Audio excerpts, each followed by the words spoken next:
এই মুহূর্তে রাজ্য রাজনীতির সব থেকে বড় খবর, মুখ্যমন্ত্রী শুভেন্দু অধিকারীর আত্মসহায়ক চন্দ্রনাথের খুনে উত্তরপ্রদেশ থেকে গ্রেপ্তার 3 শুটার, এমনই কিন্তু খবর উঠে আসছে।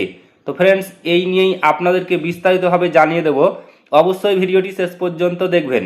তার আগে আপনাদের কাছে ছোট্ট একটি রিকোয়েস্ট করছি, আপনি যদি আমাদের এই চ্যানেলটিকে এখনও সাবস্ক্রাইব করে না থাকেন, তবে এইরকমই নতুন নতুন ভিডিও সবার আগে দেখার জন্য অবশ্যই সাবস্ক্রাইব করে নেবেন। মুখ্যমন্ত্রী শুভেন্দু অধিকারীর আত্মসহায়ক চন্দ্রনাথ রথের খুনের ঘটনায় গ্রেপ্তার করা হলো 3 জনকে। জানা গিয়েছে উত্তরপ্রদেশ থেকে গ্রেপ্তার করা হয়েছে 3 জন শুটারকে। গ্রেপ্তার করে সিআইডি। গতকাল রাতে তাদের গ্রেপ্তার করা হয়। গ্রেপ্তারের পর নিয়ে আসা হয়েছে কলকাতায়। রাতভর ভবানী ভবনে জেরা করা হয় ধৃতদের। আজ বারাসাত আদালতে তোলা হচ্ছে ধৃতদের। পশ্চিমবঙ্গ বিধানসভা নির্বাচনে বিপুল ভোটে জয়ী হয়েছে বিজেপি। সেই বিজেপি ক্ষমতায় আসার পর শুভেন্দু অধিকারীর আত্মসহায়কের ওপরে হামলা হয়। মুখ্যমন্ত্রী হিসাবে শুভেন্দু অধিকারীর শপথ নেওয়ার আগেই 6 মে রাতে মধ্যমগ্রামের রাস্তায় গুলি করে খুন করা হয় তার আত্মসহায়ক চন্দ্রনাথ রথকে। খুব কাছ থেকে পরপর 4টি গুলি করা হয়। বুকে, হাতে গুলি লাগে চন্দ্রনাথের। এরপরে উদ্ধার করে হাসপাতালে নিয়ে গেলে তাকে মৃত বলে ঘোষণা করা হয়।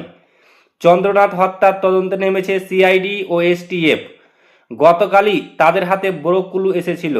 জানা গিয়েছিল আততায়ীরা ইউপিআই পেমেন্টের মাধ্যমে বালি টোল প্লাজায় টাকা দিয়েছিল। ওই ডিজিটাল লেনদেনের সূত্র ধরে তল্লাশি শুরু করে তদন্তকারীরা। সেই সূত্র ধরে উত্তরপ্রদেশে পৌঁছান। গতকাল অভিযান চালিয়ে উত্তরপ্রদেশ থেকে 3 জন শুটারকে গ্রেপ্তার করা হয়। খুনের পর অভিযুক্তরা পালিয়ে গিয়েছিল ওখানে। রাতে তাদের কলকাতায় আনা হয়। রাতভর ভবানী ভবনে জেরা চলে। তদন্তকারীরা জানার চেষ্টা করে যে এই শুটারদের কে বা কারা ভাড়া করেছিল, কেন বা টার্গেট করা হয়েছিল শুভেন্দু অধিকারীর আত্মসহায়ককে। প্রসঙ্গত, আগেই মনে করা হচ্ছিল চন্দ্রনাথ খুনের পেছনে বাইরের রাজ্যের যোগ থাকতে পারে। অত্যন্ত সুচারু পরিকল্পনার সঙ্গে চন্দ্রনাথকে খুন করা হয়েছিল। যে গাড়িটি ব্যবহার করা হয়েছিল সেই নম্বর প্লেট ভুয়ো ছিল।